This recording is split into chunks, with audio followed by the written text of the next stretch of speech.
7월 10일에 제조치를 줬다가 갑자기 올라가기 시작합니다. 13일에 트럼프 암살 미스 사건이 있어가지고 사람들이 이거는 진짜 트럼프가 다음에 집권할 것이다. 그러면 앵고로 갈 것이다. 현재 일본 증시가 그 한번 최고치에 가고 그 다음 좀 떨어졌거든요. 근데 다시 최고치를 갔어요. 근데 다시 떨어집니다. 이러한 상황은 거품이 커지는 전 단계다. 특히 미국 쪽의 큰 손들은 현재 일본의 주식이 올라가는 요인 중 하나를 일본 정부가 개입하고 있다.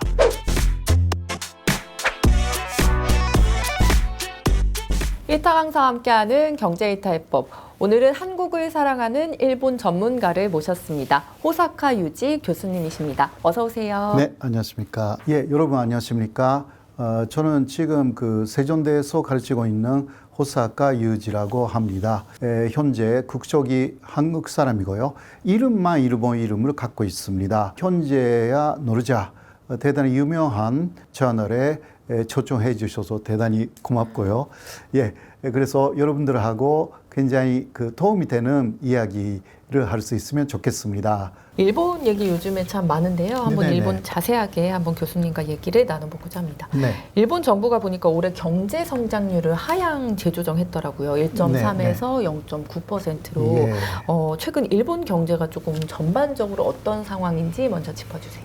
아무래도 그 일본의 경제 성장이라는 것은 개인 소비를 많이 해야 되거든요. 사실 그 일본 그 GDP의 60% 이상이 개인 소비에 위정하고 있습니다. 근데 그것이 지금 위축되고 있다라고 할 수밖에 없죠. 이유는 그 임금이 올랐다 하더라도 실질 임금은 24개월 이상 마이너스가 되어 있고요. 그러니까 서민들이 느끼는 그 경제적인 상황이 아주 안 좋습니다. 그러니까 물건을 안 사는 거죠, 사실. 예. 그래서 저축이라든가 혹은 그 다른 곳에 그 투자하거나 그런 식으로 돈을 운영하고 있기 때문에 사실상 그 1분기는 아마 마이너스 손재 아니었을까. 좋은 상황이 아닙니다, 사실. 예. 엔저 현상도 슈퍼 엔저라고 불릴 만큼 오랫동안 지금 예. 지속되고 있잖아요. 이렇게 엔저가 오래가는 뭐 배경 그리고 또 향후 전망 어떻게 보세요? 먼저 기본적으로 미국의 금리하고 일본의 금리의 격차가 쭉 사실 벌어졌죠. 그런데 일본은행은 금리를 올리지 않는 정책을 고수해 왔습니다. 그래서 계속 격차가 벌어졌고 지금 그 미국 금리가 조금씩 인하된다 하더라도 아직은 격차가 커요. 그런 상황에서 달러는 강세가 됐고 엔은 약세, 엔저로 쭉 갔습니다. 그리고 또 엔의 실질적인 가치가 상당히 떨어졌습니다. 또 일본 정부가 금리를 올리는 것을 많이 지금도 고려하고 있습니다. 금리를 갑자기 인상해버리면 개인 토산이라든가 혹은 기업의 토산이 늘어날 우려가 있거든요, 일본이. 그러니까 사실 이러지도 저러지도 못하는 상황이 일본 은행의 상황입니다. 그리고 또 하나 말씀드리면 아무래도 엔저이면 기업의 특히 대기업의 수출에 있어서는 이거는 호조가 되는 거죠. 그러니까 지금 그 일본 정부는 그것만 노리고 있어가지고요. 예, 그런 상황이 엔저가 쭉 이어지고 있는 여러 가지 요인이다라고 할 수가 있습니다. 근데 요즘에는 조금 회복하는 모습도 좀 보이더라고요. 원엔 환율이 한 900원대 회복했고 이달 초 달러를 상대로 38년 만에 최저치로 떨어졌다가 3주 만에 또 6% 넘게 조금 맞습니다. 뛰었더라고요. 엔화가 조금 이렇게 갑자기 오른 이유는 무엇일까요? 예, 7월 10일에 제조치를 줬다가 갑자기 올라가기 시작합니다. 그 이유는 당시는 바이든 대통령이 여러 가지 공간사의 문제가 불거져 가지고요. 그래서 기부를 엄청나게 하는 그 유명한 배우가 이제 기부하지 않겠다고. 예. 그래서 이대로 가면 탄시 상황입니다. 트럼프가 될 가능성이 있다. 이렇게 하여서 트럼프 전 대통령은 앵고를 원합니다. 그러니까 달러 약세를 원하는 사람이에요. 왜냐하면 달러가 약세가 되면 바로 미국의 수출에는 도움이 된다. 그게 이렇게 바로 트럼프 정권 때도 그런 기조였거든요. 그래서 시장이 바이든이 이제 안 되겠다. 예, 그렇게 하여서 움직여가지고 그 다음에 13일에 트럼프 암살 미스 사건이 있어가지고 사람들이 이거는 진짜 트럼프가 다음에 집권할 것이다. 그러면 앵고로 갈 것이다. 라고 많이 바뀌었습니다. 물론 지금 해리스 현재 부통령이 부상하고 있지만 그러나 종합적으로 볼 때 시장은 앵고로 갈 여러 가지 또 다른 요인도 있습니다. 그렇게 시작된 것입니다. 현재요. 네. 뭐 여러 가지 일본 현재 경제 상황은 좀 안 좋고 소비도 둔화되고 이런데 또 니케이 지수는 사상 최고치를 돌파했더라고요. 일본 실물 경제는 이렇게 조금 암울한데 이렇게 증시만 뜨고 있는 이유는 무엇일까요?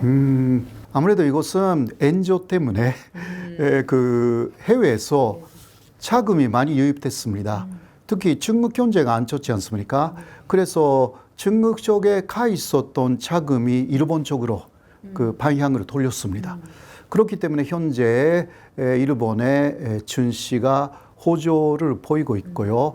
네, 그러나 아무리 호조라고 해도 30년 전에 최고치를 했는데 그 이후 쭉 떨어져 가지고 2007년부터 다시 서서히 올라와 가지고 요새 그 수준으로 회복했고 조금 더 높게 갔는데요.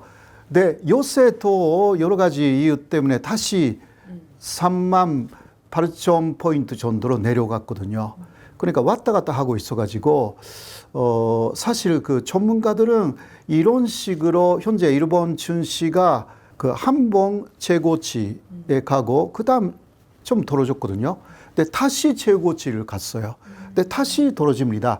이러한 상황은 사실 거품이 고지는 전 단계다라고 오히려 경고하고 있는 전문가들도 꽤 있습니다. 특히 IT 관련 주식이 미국에서도 마찬가지 아닙니까? 거품이 고질 가능성이 조금 이야기하는 사람들이 있어요. 그러면 미국 쪽이 거품이 고진다면 일본도 금방 한국도 마찬가지고 영향을 받는데 그러한 전탄경 아닌가. 그래서 일본 증시가 호조라는 것은 엔조 그리고 중국 자금 그리고 워렌 버핏 같은 사람이 일본을 좋아해가지고 특히 일본의 우량 주식만 사는 거죠. 그러니까 그 사람의 동향 그러한 투자 동향을 보면 사람들이 믿고 그냥 투자를 하는 거죠. 그러나 워렌 버핏은 굉장히 우량 주식만 사요. 예, 그렇기 때문에 일본의 모든 중소기업까지 포함한 주식이 좋은 상황인가라고 하면 그렇지 않습니다. 예, 이런 것은 잘 판단해야 되는 부분이다라고 할 수가 있죠. 워렌 버핏을 얘기해 주셔서 워렌 버핏이 이끄는 투자회사 버크셔 해서웨이가 안 그래도 일본 시장 투자를 확대한다 이런 얘기가 많이 나오더라고요. 네. 일본이 지금 이렇게 경제 위기인데도 이렇게 조금 투자를 하는 어떤 배경이랄까요? 한번 짚어주시죠. 예, 워렌 버핏은 이러한 이야기를 하지 않는데요. 기타 다른 특히 미국 쪽의 큰 손들은 현재 일본의 주식이 올라가는 요인 중 하나를 일본 정부가 개입하고 있다. 이런 이야기를 많이 하고 있습니다. 그러니까 일본 정부 자체가 사실 지지율이 올라가지 않으면 안 되기 때문에 그 하나의 방법으로 일본 정부가 주식을 산대요. 그러니까 주식이 올라가는 것입니다. 일부 그러니까 유일한 주식은 그것을 아마 워렌 버핏 정도이면 다 정보가 있잖아요. 그렇기 때문에 일본 정부가 개입하고 구입하고 있는 주식을 아마도 워렌 버핏도 사고 있는 거 아닌가 그렇게 보입니다. 그러면 실패가 없으니까요. 네. 엔저 현상이 계속되면서 뭐 저도 작년에 일본에 많이 갔었는데 방일 외국인이 증가해서 이제 소비는 늘었지만 오히려 또 내국인 물가가 동반 상승하고 실질 임금이 24개월 연속 마이너스를 이제 기록하고 있다고 합니다. 엔저 현상에 대한 일본의 금리 정책은 어떻게 펼칠 걸로 보세요? 사실 그 엔저 현상뿐만이 아니라 금리를 올려야 한다라는 그러한 정책을 하기 위해서 지난해 4월에 새로운 일본은행 존재가 취임했거든요. 우에다라는 사람으로 크로다 시에서 바뀌었어요. 네, 그래서 우에다 씨는 처음부터 미국하고의 금리 차이라든가 이런 것을 좁히기 위해서 그리고 일본의 금리 정책을 사실 근본적으로 좀 바꾸기 위해서 현재까지는 아베노믹스 때문에 아베노믹스의 기본은 저금리 그리고 돈을 계속 지고낸다. 국채를 엄청나게 사들인다. 이거였거든요. 그러나 아베노믹스는 2년으로 사실 끝낼 생각이었는데 잘 안 돼가지고 그러니까 인플레이션 2%를 목표로 했는데 계속 안 돼서 10년 넘었다는 거예요. 예. 그래서 오히려 부작용이 많이 나타나기 시작했습니다. 그래서 그 아베노믹스에서 사실 벗어나기 위한 하나의 카드가 우에다 새로운 이른 존재의 취임이었는데 그 사람이 취임해가지고 금리를 올리려고 또 자유화 되도록 하려고 했거든요. 이일드 커브 컨트롤이라고 있지 않습니까? 이러면 그거 너무 심하게 하는 거죠. 국채를 무제한 구입하고요. 근데 그것을 사실 그만두려고 했는데 우에다 씨가 일본 경제를 봤더니 금리를 올리면 개인 도산이나 기업 도산이 많아진다. 그러면 사회적인 불안이 가중되기 때문에 이러지도 저러지도 못하는 상황 현재 일본 은행이 들어가 버린 것입니다. 그래도 일단 방향은 금리를 조금씩 올린다라는 그러한 것이거든요. 그런데 금리를 올리면요, 또 일본 주식은 전체적으로 또 내려갑니다. 그래서 지금은 올라가고 있지만 이게 굉장히 여러 가지 일본 정부도 일본 중앙은행도 고민이 많은 것입니다. 슈퍼 엔저를 맞이해서 일본인의 삶이 고달프다. 실제적으로 조금 보니까 최저임금도 역대 수준으로 인상되긴 했지만 여전히 한국보다는 낮더라고요. 네, 맞습니다. 네, 일본의 임금 수준이 이렇게 좀 장기간으로 정체되고 있는 원인은 무엇일까요? 그거는요, 1997년에 한국에서는 IMF가 있었잖아요. 일본도 당시 비슷한 상황이 좀 있었습니다. 4개 정도의 금융기관이 그때 망했고요.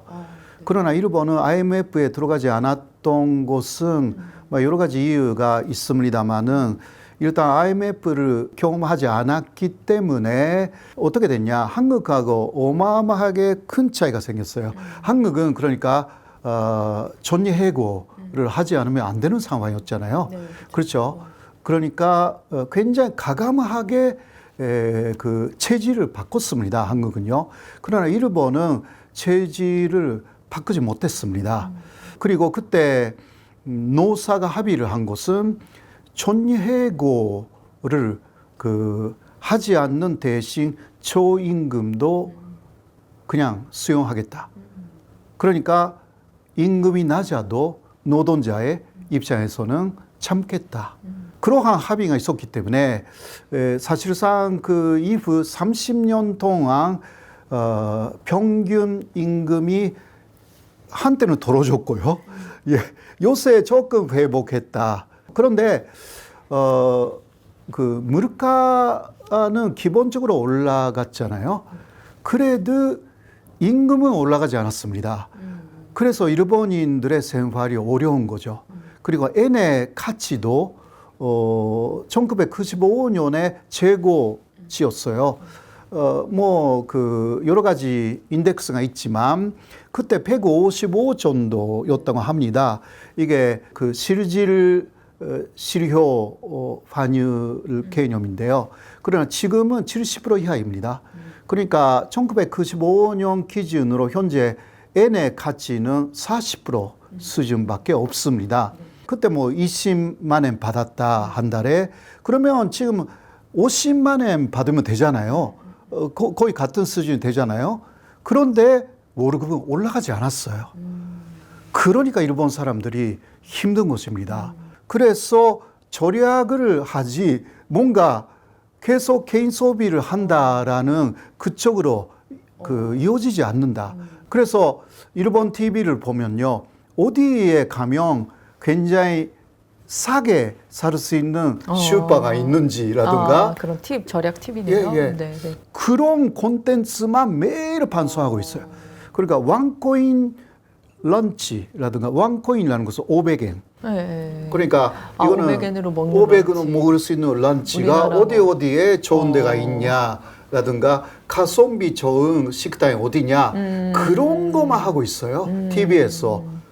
그런 거 하지 말고 임금은 올려야 된다라는 거 해야 하잖아요. 근데 그거 안 해. 그거 안 하는 것은 역시 일본 정부가 사실상 일본은 정부가 대단히 강한 나라예요. 일본 정부가 그런 반성을 해라라는 거 이거는 총무성에서 하는 거거든요. 총무성에서 그런 지도를 해요. 다 하고 있다고 그렇게 우리는 보고 있습니다.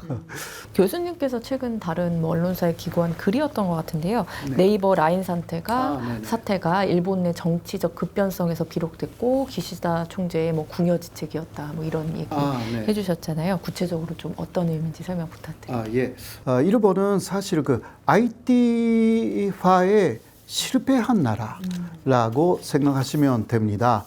그거는 왜 실패했냐고 하면 연공 소열이 아직도 많이 남아있는 회사에 그러한 사회가 일본 사회이기 때문에 뭐라 할까 나이 많은 분들이 아직 위에 많이 계세요. 그런 분들은 그 20세기의 성공 그 머리밖에 없어요. 그러니까 IT라든가 AI 그거 잘 이해를 못합니다. 그러니까 젊은 사람들이 IT화를 정확하게 해야 된다. 앞으로는 AI로 가야 된다라고 해도요. 세대가 너무 달라요. 그렇죠. 이해를 못하는 이해를 못하는 것입니다. 그래서 일본 경제가 20세기의 수준에서 머무르고 있다라고 생각하시면 이게 뭐 간단한 아주 단순화한 그러한 이야기인데 그게 대체 맞는 거거든요. 그러니까 지금도 주민등록번호가 일본에는 없습니다. 주민등록번호가 없으면 IT화 상당히 어렵잖아요. 여러 면에서 디지털화 자체가 어려운 것입니다. 뭐 일본 정부는 그것을 알게 돼가지고 마이 넘버라는 것을 가져라라고 했는데 그거는 의무가 아니라 그냥 신고해서 갖게 되는 것입니다. 그런데 30% 일본 국민의 30%는 절대 그거 만들지 않겠다고. 이유는 국가가 그 번호로 나를 감시할 것이다. 한국도 옛날에는 그러한 생각이 좀 있었잖아요. 그러나 지금은 그 개인정보 보호 시스템이 굉장히 잘 되어 있어요. 그러니까 그런 시대는 지나갔어요. 일본은 그 전 단계입니다. 그러니까 30%가 절대 그러니까 주민등록번호 필요 없다고 말하고 있는 사회에서 앞으로 어떻게 IT화를 할 수 있는지 이거는 일본 정부도 사실 골치가 아프다라는 이야기가 나오는 것입니다. 자, 그래서 라인 사태는 그 IT하고 관련이 있다. 그렇게 생각하시면 됩니다. 라인은 사실 라인 야후 사실 이것은 그 소프트뱅크하고 한국의 네이버의 문제잖아요. 그 라인 야후의 대주주가 A홀딩스라는 회사인데 그 A홀딩스의 주식을 그 50% 지분을 바로 네이버하고 그리고 소프트뱅크가 갖고 있었는데 이게 그 네이버 쪽의 시큐리티 문제 실수로 고객 정보가 50만 건 정도 유출된 사태가 일어났습니다. 이것은 지난해 9월, 10월에 사태였는데 그것을 일본에서 문제 삼아가지고 이제 소프트뱅크 쪽에서 네이버의 지분을 받아야 된다. 그렇게 하면 이게 지금 50% 50%이지만 1%라도 가져오면 경영권을 완전히 장악하는 거잖아요. 그렇게 해서 시큐리티 문제도 독립하여서 이제 네이버에 맡기지 말고 그러니까 라인 야후라는 것은 완전히 소프트뱅크의 회사로 만들어야 된다 이거였거든요. 예를 들면 이런 거예요. 아주 단순하게 말씀드리면 중국의 틱톡라는 게 있잖아요. 틱톡을 예를 들면 우리 한국에서 지분을 가져와 가지고 지배했다. 그러면 한국에서 오 잘했다. 여러 가 하잖아요. 일본도 마찬가지예요. 사실상 한국에서 만든 네이버가 만든 라인이라는 그러한 그 메신저 그거 모두 일본이 주인이 되었다라고 하면 일본 사람들이 오 굉장히 잘했네. 근데 그것은 일본 정부가 그 사실 촘성이 그렇게 행정 지도를 했잖아요. 그러니까 이것은 그 기시다의 라인이니까 기시다의 지지율이 올라가는 것입니다. 지지율이 너무나 낮은 기시다 정권은요 두 가지 정도로 생각했어요. 김정은하고 만나는 거하고 이 라인 야후 사태. 예, 이것으로 사실상 그 지분을 가져오면 마지막은 네이버가 오게 하면 그 문제가 없으니까 이런 식으로 하려고 했는데 한국 내에서 엄청난 그 반발이 일어나서 지금 물러섰어요. 그러나 완전히 물러난 게 아니라 이것은 2년, 3년 정도 이후에 다시 나오는 이야기입니다. 그것은 또 네이버가 갖고 있는 IT의 굉장한 그 뭐라 할까 힘이에요. 기술력. 그것을 2년, 3년 정도로 다 흡수해 버리자. 그러니까 7월 초에 그 보고서 그것으로 그 마무리 지려고 했어요, 일본이. 그러니까 그때 지분을 넘기겠다라는 거 네이버한테 약속을 얻어내려고 했어요. 근데 그러나 그렇게 하면 한일 관계가 더 나빠질 우려가 있다라고 해서 조금 미뤘는데 소프트뱅크도 일본 쪽에서도 또 이해를 했습니다. 그렇게 하면 IT 부분을 완전히 흡수하는 게 조금 어려울 것이다. 그만큼 일본의 IT의 기술력이 상대 후진적이에요. 이거는 우리가 뭐 IT라든가 지금 뭐 AI로 가잖아요. 이거 뭐 우리 대학에서도 가끔 그 AI의 특강, 교수들을 위한 특강이 있습니다. 그만큼 우리는 AI로 가는 거예요. 국민들 다. 그런데 일본은 그런 게 없어요. 지금 뭐 팩스도 쓰고 지금도 아직 그 팩스 쓰는 사람들이 굉장히 많거든요. 그러니까 그 격차는 아마도 10년 이상. 또 그것을 그 좁히려고 해도 아까 이야기한 주민등록번호 문제가 있어서 디지털화가 상당히 어려운 구조. 그러니까 네이버 것을 다 가져오려고 했는데 여러 가지 문제가 너무 많다. 그래서 조금 물러섰어요. 기시다도 또 다시 연임하는 가능성이 많이 희박해졌기 때문에 이제 더 이상 한국을 압박하는 것이 오히려 마이너스다. 그런 식으로 지금 된 것입니다. 일본 정부는요, 사실 그 바이든 대통령이 그 사퇴했잖아요. 후보 사퇴. 그때 굉장히 놀랐어요. 그거는 예상하지 않았다. 아시아판 나토. 이것을 만드는 게 바이든의 목표였어요. 근데 거기에 일본이 그 아시아 쪽의 중심 국가로서 기시다가 굉장한 공헌을 했습니다. 트럼프가 되면 그게 완전히 무너집니다.